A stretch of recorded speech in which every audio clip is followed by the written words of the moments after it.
좋은 아침입니다. 오늘은 로마서 15장 22절에 있는 말씀입니다. 그래서 내가 여러분에게 가려고 하였으나 여러 번 길이 막혔습니다.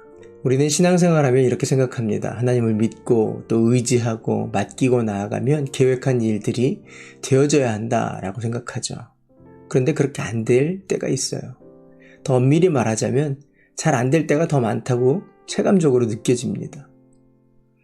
그것이 미래가 되었던 혹은 가정이 되었던 사람과의 관계가 되었던 때로는 하나님의 일마저도 그렇게 될 때가 훨씬 많다라는 거예요. 처음 가졌던 생각, 처음에 하나님이 주셨던 마음, 그리고 사명, 또 그 사귐.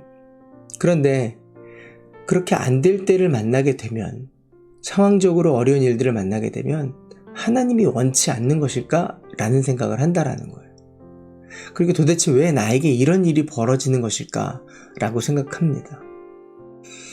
분명히 순종하는 것 같았고 또 분명히 하나님의 인도하심을 받고 달려온 것 같은데 도대체 하나님은 왜 외면하고 계시는 걸까? 혹시 모른 척 하시는 건 아닐까? 이 일에 관심은 없으신 건 아닐까 합니다. 그런데 하나님은 그런 일이 없으시다라는 거예요.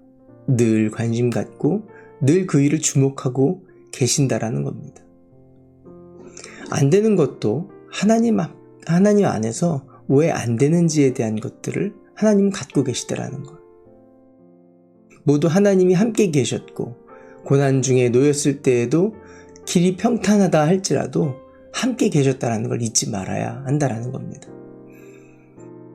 이 말은 고난 중에 위로도 하나님이 함께 하셨고 평탄할 때에 주님이 뒤에서 바치고 계셨다라는 것을 잊지 말라는 겁니다. 다만 그 과정이 우리에게 필요한 것처럼 그 믿음을 지키겠다라는 우리의 자세, 그 하나 분명한 것이 있어야 한다라는 겁니다.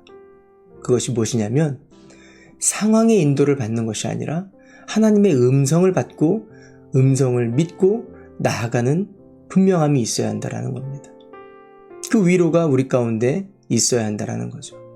사도 바울 본인도 그리스도의 사도임에도 불구하고 15장까지 오면서 로마서를 기록할 때 계속해서 구약의 선지자들의 말씀을 인용하고 있습니다. 왜냐하면 그것은 하나님의 음성은 시대를 초월하고 사람과 환경을 초월해서 우리에게 주시는 분명한 하나님의 인도하심, 이끄심이 있다라는 것을 얘기하고 있다라는 거예요. 우리는 그 하나님의 음성에 길을 잡고 위로를 받고 인도함을 받아야 온전해질 수 있다라는 겁니다. 우리는 말씀의 인도를 받아야 하는 사람들입니다. 그런데 환경과 상황과 또 다른 것들이 제시되면 그런가 하고 영향을 훨씬 더 많이 받는다는 겁니다. 기도하며 말씀으로 인도함 받고 시작한 일이라 할지라도 또 그 모든 것들이 되어지는 관계라 할지라도 인도를 주셨음에도 불구하고 상황이 또 주변의 환경이 흔들리기 시작하면 다른 차선책들을 찾고 상황의 인도함을 받고 환경의 인도함을 받아 인간적인 생각으로 체감적으로 느끼는 것으로 흔들리기 쉽게 된다라는 겁니다.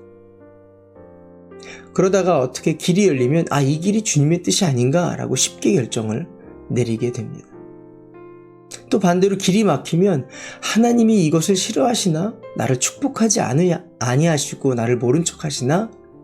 이렇게 생각해요. 날만 좀 굳어져도 가슴이 흔들리고 몇 가지 계획이 뒤틀려도 이게 하나님의 뜻이 아닌가라고 생각합니다. 물론 주님의 음성에 예민한 것 그리고 성령의 인도하심을 받는 것은 매우 중요한 일입니다. 그러나 성령님께서 우리에게 인도하실 때 그것은 두려움으로 우리에게 주시는 것이 아니라 평안함으로 우리 가운데 늘 인도하신다라는 거예요. 걱정을 주시는 분이 아니라 평안을 우리에게 주시는 분입니다. 환경이 좋든 혹은 어려움이 있든 주님의 말씀으로 인도받는 저와 여러분 되시기를 바랍니다. 사도 바울이 로마서를 기록한 이유는요, 스페인 선교를 하기 위한 것이 하나님의 뜻인 것을 분명히 신뢰했습니다. 그러나 좌절되는 여러 가지 일들 가운데 그는 그것을 그냥 좌절로 맞이한 것이 아니라 하나님의 인도하심이 어디 있는지를 말씀으로 계속해서 인도함 받았다라는 겁니다. 나를 사도로 세우시고 복음을 전하는 일꾼으로 세우셨으니 이제 나는 사람이나 환경의 인도함을 받는 것이 아니라 하나님의 말씀, 하나님의 음성의 이끌림을 받겠다라는 거죠. 그는 하나님의 말씀에 이끌림을 계속 받습니다. 그리고 하나님의 인도하심이 환경이나 혹은 상황이 아니라 하나님의 음성에 있다는 것을 믿고 승리해 나가는 것을 보게 됩니다. 저와 여러분도 하나님의 인도하심이 말씀으로 이루어지고 의의 말씀으로 성숙한 믿음으로 나아갈 수 있고 또 그 의의 말씀을 통해서 물러서지 않는 승리하는 하루를 오늘도 사시기를 바랍니다. 기도할까요? 하나님, 환경과 상황에 인도받는 그리스도인이 아니라 의의 말씀으로 하나님의 뜻을 따르는 하루 되게 하여 주시옵소서. 견디는 힘을 더하여 주시옵소서. 예수님의 이름으로 기도합니다. 아멘. 오늘도 말씀으로 사시는 하루 되시길 바랍니다. 화이팅!